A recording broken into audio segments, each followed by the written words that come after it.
This video is about church bells, and particularly how the bells are used in the divine service. So this is a pretty typical setup to have 3 bells. We have 6 ropes because there's 2 ways to handle each bell. A toll, find where it says toll here, a toll is a hammer.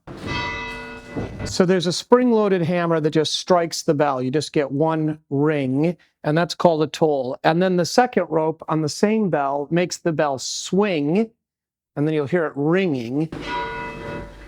So it's swinging back and forth, and the clapper inside is hitting both sides. So that's the way that, so there's 6 ropes for 2 ropes for each bell. Here's how the bells are used at Redeemer, at least in non-penitential seasons at a normal Sunday morning service. After the prelude, before the actual beginning of the service, the bells are pealed. A peal means that the bells are rung, all 3 of them at the same time. So all 3 bells are swinging and the clapper is hitting, and you get that kind of raucous noise, hopefully joyful. After those have pealed for 30 seconds, then they're let to sort of slow down, and then we get 3 tolls on the biggest bell. It's sort of confusing that they're not in order. The biggest bell's in the middle. So then you just get, this is really hard to pull. Just like that, 3 times. And then we'd have the opening hymn. So that's how it's done normally. Peals for 30 seconds, let them stop swinging, and then 3 tolls on the biggest bell. Then during the service, there's going to be tolls during the Lord's Prayer and during the words of institution. So you don't need to be able to read it, but this is just the Sanctus, the Lord's Prayer, and the words of institution, and there's marks in the text. So the elder's back here with his hand on the large bell rope, and then after the Sanctus, there's 3 tolls. So we'll have Hosanna in the highest, and then bong, bong, bong. And that is our signal to kneel. So the congregation kneels during those 3 tolls. Then they remain kneeling for the Lord's Prayer and the words of institution. There is a toll after each petition of the Lord's Prayer. So our Father who art in heaven, that's not a petition, that's the address. So our Father who art in heaven, hallowed be thy name, bong. Thy kingdom come, bong. Thy will be done, bong, right on to the end through deliver us from evil, and then 1 more after the amen. And then during the words of institution, the tolls are used again to punctuate the words. So we have there's a toll after take, eat, and then a toll after this is my body, and then a toll after given for you, and then in remembrance of me. So 4 tolls in the first paragraph, and then also 4 tolls in the second. After drink of it, all of you, and then after New Testament in my blood, forgiveness of sins, and then remembrance of me. So those tolls during the divine service take place almost always, but those are the main things. So that would be a normal Sunday morning service, but then we have other occasions. First of all, the penitential seasons. So during Advent and Lent, we stop pealing the bells.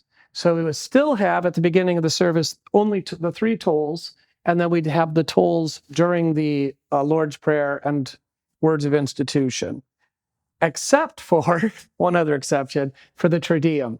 So we would have on Maundy Thursday, when there's no benediction, we would toll the bells as normal here during the Our Father and the words of institution, but then we wouldn't do anything else with the bells. We wouldn't anyway on Maundy Thursday, but then they're not going to be tolled or rung at all on Good Friday, and then they're going to peal again at the Easter Vigil during the Gloria in Excelsis, and then they're pealed during the Gloria Excelsis while we're singing that. So it's very kind of joyous because there's lots of noise.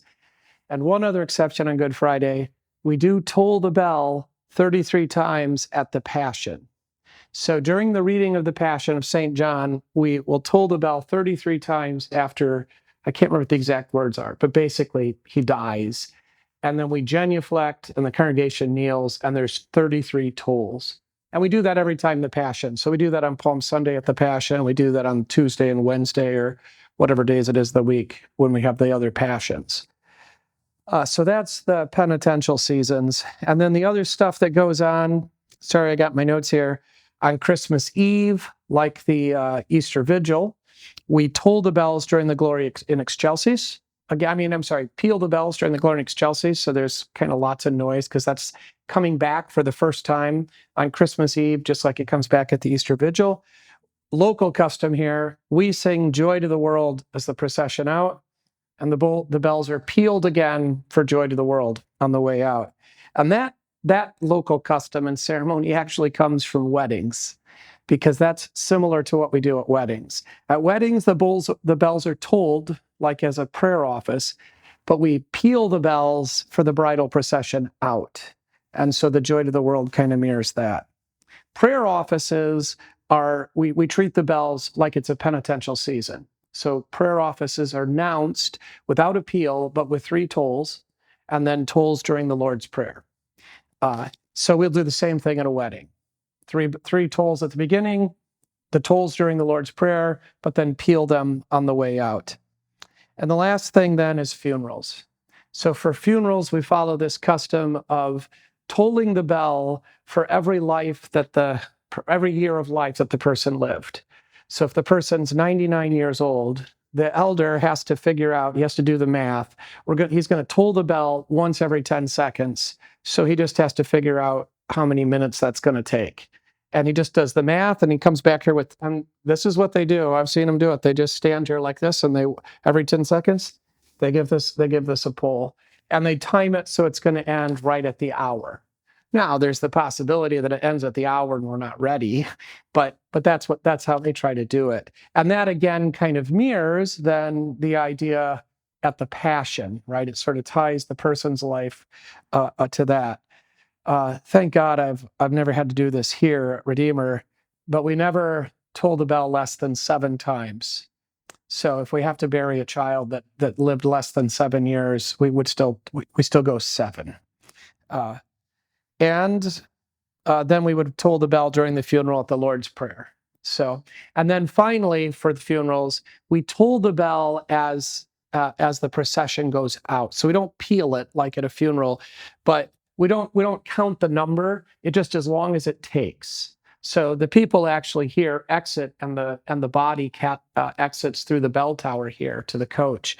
And so the elder just stands here very somberly, and every 10 seconds just tolls the bell. It's kind of mournful. And then as the coach drives away. So only tolling at funerals.